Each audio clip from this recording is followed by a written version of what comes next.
నమస్తే అండి, నేను మీ విష్ణు కిషోర్, ఆస్ట్రో న్యూమరాలజిస్ట్ని. సో 2026 నుండి అదృష్టం రాబోయే రాశుల్లో మీ రాశి ఉందా?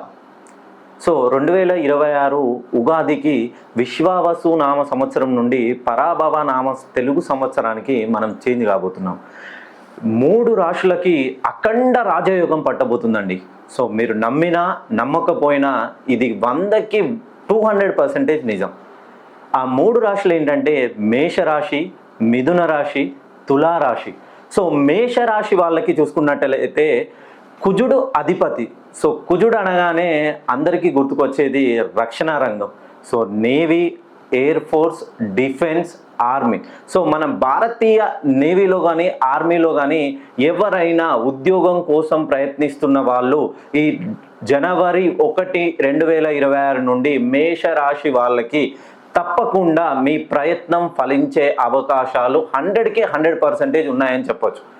అలాగే కుజుడు రియల్ ఎస్టేట్ రంగాల వారికి, నూతనంగా ఎవరైతే వ్యాపారం ప్రారంభించాలనుకుంటున్నారో ఇప్పుడు ఉన్నటువంటి రియల్ ఎస్టేట్ రంగంలో ఇప్పుడు మనకు అందరికీ తెలిసిన విషయాలు ఏంటంటే మెయిన్గా రియల్ ఎస్టేట్ వాళ్ళకి సైన్ వేవ్ లాగా ఒకప్పటికి డబ్బు ఒక్కసారిగా వస్తుంది, అనుకోకుండా ఖర్చు అయిపోతుంది. సో రియల్ ఎస్టేట్ రంగంలో ఉన్న చిక్కు సమస్య ఏంటంటే ఇది ఒకటేనండి. మీరు అనుకోకుండా అనూహ్య రీతిలో విపరీతమైన డబ్బు వస్తుంది.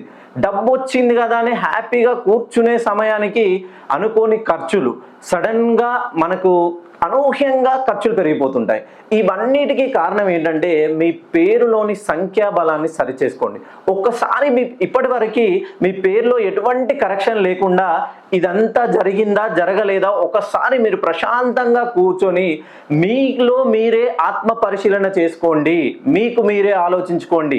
సో న్యూమరాలజీ అనేది మంచి పవర్ ఉన్నటువంటి శాస్త్రం అండి. సో సైన్స్కి న్యూమరాలజీకి ఎంత మనం రోజుకు ఎంత అప్డేట్ అవుతున్నా కొలది కొత్త సమస్యలు ఫేస్ చేస్తున్నాం. ఇప్పుడు మనం చూడండి, వస్తుందని ఎవరైనా అనుకున్నారా? పర్ప్లెక్సిటీ వస్తుందని ఎవరైనా అనుకున్నారా? లేదు సార్, మా పండితుని దగ్గర మా నేమ్ అప్పుడు బాగుంది. ఆ సంవత్సరానికే బాగుంటుంది. ఒక్కసారి న్యూమరాలజీ ప్రకారం మీ పేరు కరెక్షన్ తీసుకున్నట్లయితే మీతో పాటు మీ కుటుంబ భవిష్యత్తును కూడా చేంజ్ చేసే అంత సత్తా న్యూమరాలజీలో ఉంది. సో నేను ఒక్కసారి మీరు నా దగ్గరికి రండి, కరెక్షన్ తీసుకోండి. ఏ న్యూమరాలజిస్ట్ అయినా నా కరెక్షన్లో 0.0001% తప్పు చూపించినట్లయితే ఈ శాస్త్రాన్ని వదిలేయడానికి నేను సిద్ధంగా ఉన్నాను.